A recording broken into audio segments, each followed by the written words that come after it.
છેલ્લા ઘણા સમયથી જગતનો તાત વરસાદની આતુરતાથી રાહ જોઈને બેઠો હતો, પણ પહેલા વરસાદે જ બારે મેઘ ખાંગા જેવી સ્થિતિ હાલ ગુજરાતમાં અનેક જગ્યાએ જોવા મળી રહી છે. અમરેલી, ભાવનગર સહિતના જિલ્લાઓમાં તો ભારે વરસાદના કારણે અનેક ખેતરોમાં ધોવાણ પણ થયું છે. અનેક વિસ્તારો અને અનેક ખેતરો વરસાદી પાણીમાં ગરકાવ છે. ખેતરોમાં જાણે નદી હોય તેવા દ્રશ્યો પણ જોવા મળી રહ્યા છે. છતાં ચોમાસાના મંડાણથી ખેડૂતોમાં આવનારા વર્ષને લઈ અનેરો ઉત્સાહ પણ જોવા મળી રહ્યો છે. અનેક ડેમ ઓવરફ્લો થયા છે. ફસાયેલા લોકોનું રેસ્ક્યુ ચાલુ છે. તેની વચ્ચે હજુ પણ આગામી 20 કલાક ભારે વરસાદના મંડાણ છે. સૌરાષ્ટ્ર સહિત આ વિસ્તારોમાં રેડ એલર્ટ પણ જાહેર કરવામાં આવ્યું છે. નમસ્કાર, હું છું કૃપાલસિંહ જાડેજા અને હાલ કયા વિસ્તારમાં અતિ ભારે વરસાદની આગાહી છે તેને લઈને વાત કરવી છે અને ખેડૂતોએ આ સમયે વાવણી કરવી કે કેમ તેને લઈ હવામાન નિષ્ણાત પરેશ ગોસ્વામીનું શું કહેવું છે તે જાણીએ વાત ગુજરાતી પર. ગુજરાતમાં સત્તાવાર રીતે ચોમાસાની એન્ટ્રી થઈ ગઈ છે. અત્ર તત્ર સર્વત્ર હાલ વરસાદી માહોલ જોવા મળી રહ્યો છે. તેની વચ્ચે હવામાન વિભાગ દ્વારા આજે જૂનાગઢ, ગીર સોમનાથ અને દીવમાં રેડ એલર્ટ આપવામાં આવ્યું છે. જ્યારે ભરૂચ, સુરત, નવસારી, વલસાડ, દમણ, દાદરા નગર હવેલી, રાજકોટ, પોરબંદર, અમરેલી અને ભાવનગરમાં ભારે વરસાદ પડવાની શક્યતાને લઈને ઓરેન્જ એલર્ટ આપવામાં આવ્યું છે. તો આણંદ, વડોદરા, છોટાઉદેપુર, નર્મદા, ડાંગ, તાપી, દ્વારકા અને જામનગરમાં મધ્યમ વરસાદ પડવાની શક્યતાને લઈને યલો એલર્ટ જાહેર કરવામાં આવ્યું છે.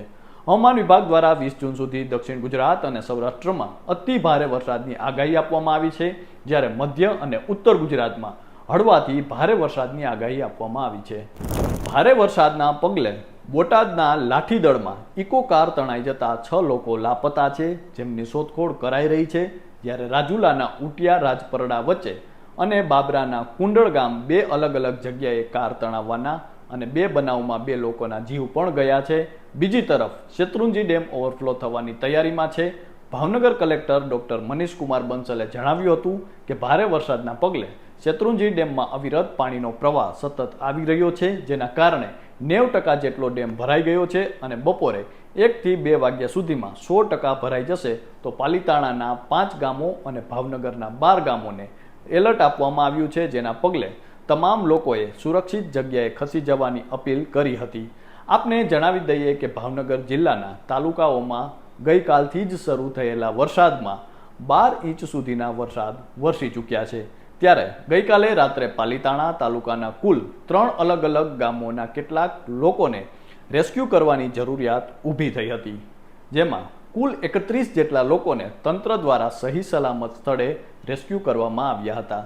જેમાં સેંજડિયા ગામેથી કુલ 19 લોકો, મોખડકા ગામેથી કુલ 11 લોકો તેમજ આકોલાડી ગામેથી એક વ્યક્તિ એકદમ સલામત રીતે રેસ્ક્યુ કરવામાં આવ્યા હતા. તો બીજી તરફ મહુવા તળાજામાં ધોધમાર વરસાદ પડતા બગડ નદીમાં ઘોડાપૂર આવ્યું છે. બગડ નદીનું પાણી મેથડા બાંધારામાં નાની નદીઓમાં જતા મેથડા બાંધારો ઓવરફ્લો થયો છે. ભારે વરસાદના પગલે ભાવનગર જિલ્લાના વલભીપુર તાલુકાનું તોતણિયાળા ગામ પ્રભાવિત થયું છે. તોતણિયાળા ગામમાં કેરી નદીના પાણી ફરી વળતા એક ગામથી બીજા ગામ સુધીના સંપર્કો તૂટી ગયા છે. બોટાદ જિલ્લામાં પણ કંઈક આવી જ સ્થિતિ છે. ભારે વરસાદના પગલે ગઢડા તાલુકાનું કાપરડી ગામ સંપર્ક વિહોણું બન્યું છે. જ્યારે ગઢડાથી વનાળી, વીરડી, ગઢાળી અને રાજપીપળા જવાના રસ્તાઓ બંધ થયા છે. આ ઉપરાંત કાપરડીથી બોચડવા, ધોળા અને ઉજળવાવ સ્ટેશનોનો રસ્તો બંધ થયો છે. બોટાદ શહેરમાં ધોધમાર વરસાદ પડતા અનેક વિસ્તારોમાં પાણી ભરાયા છે. ઘરોમાં પાણી ઘૂસી જતા લોકોને હાલાકી વેઠવાનો વારો આવ્યો છે. ચોટીલામાં ગત રાતથી સવાર સુધી 15 કલાકમાં 8 ઇંચ જેટલો વરસાદ ખાબકતા ઠેર ઠેર પાણી ભરાઈ ગયા છે. નવા નીર આવતા ચોટીલામાં જલારામ મંદિર સામે આવેલું એરુડેશ્વર તળાવ પણ પાણીથી છલોછલ ભરાઈ ગયું છે. આ દરમિયાન તળાવ વચ્ચે એક આઘેડ ફસાઈ જતા સૌ ચિંતામાં મુકાઈ ગયા હતા. 57 વર્ષીય કાળુભાઈ સાયલા રાત્રિના સમયે તળાવ વચ્ચે આવેલા મંદિરમાં સૂઈ ગયા હતા અને રાતભર પડેલા વરસાદ પછી તળાવમાં પાણી ભરાઈ જતા તેઓ ફસાઈ ગયા હતા. જે અંગે જાણ કરાતા ચોટીલા ફાયર વિભાગની ટીમ દ્વારા ભારે જહેમત ઉઠાવીને તેમને બહાર કાઢવામાં આવ્યા હતા. તો બીજી તરફ ભારે વરસાદની આગાહી વચ્ચે દ્વારકાના દરિયામાં પણ કરંટ જોવા મળ્યો હતો. અને 12 થી 15 ફૂટ ઊંચા મોજા પણ ઉછળ્યા છે. આપને જણાવી દઈએ કે દ્વારકામાં ગઈકાલથી જ સર્વત્ર વરસાદી માહોલ જામ્યો છે.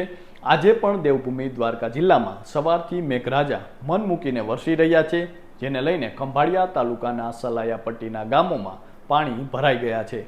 વડોદરા સ્થિત જરોદ એનડીઆરએફની કેટલીક ટીમો કચ્છ સૌરાષ્ટ્રમાં રવાના કરવામાં આવી છે, જેમાં 2 ટીમ રાજકોટ, 1 બોટાદ, 1 ભાવનગર અને 1 ટીમ કચ્છમાં બચાવ કામગીરી માટે રવાના કરાઈ છે, જેથી સ્થિતિ વકરે તો પહોંચી વળાય. તો દક્ષિણ ગુજરાત અને મધ્ય ગુજરાતમાં પણ વરસાદી માહોલ જોવા મળી રહ્યો છે. છોટાઉદેપુર જિલ્લામાં સતત બીજા દિવસે વરસાદી માહોલ જોવા મળી રહ્યો છે અને જિલ્લાના પાવી જેતપુર ખાતે વહેલી સવારથી જ ધીમી ધારે વરસાદ વરસી રહ્યો છે. વહેલી સવારથી વરસી રહેલા વરસાદને પગલે જનજીવન પર તેની અસર થાય તેવું પણ હાલ લાગી રહ્યું છે. હવે વિધિવત રીતે ચોમાસું શરૂ થયું હોય તેમ વરસાદે શરૂઆત કરી છે અને 2 દિવસથી સતત વરસાદ વરસતા ખેડૂતો નવી સિઝનની તૈયારી કરવા લાગી ગયા છે. જો કે અમુક વિસ્તારમાં ભારે વરસાદના કારણે કેટલાક ખેડૂતોને હાલ વાવણી કરવાનું પણ ટાળી રહ્યા છે. જો કે હવામાન નિષ્ણાત પરેશ ગોસ્વામીએ ખેડૂતોને વાવણીને લઈને સલાહ આપતા કહ્યું હતું કે તેમણે ટૂંકા ગાળાની મગફળી આ સમયે વાવી શકાય, પણ લાંબા ગાળાની મગફળી હોય તો હાલ વાવણી ન કરવી.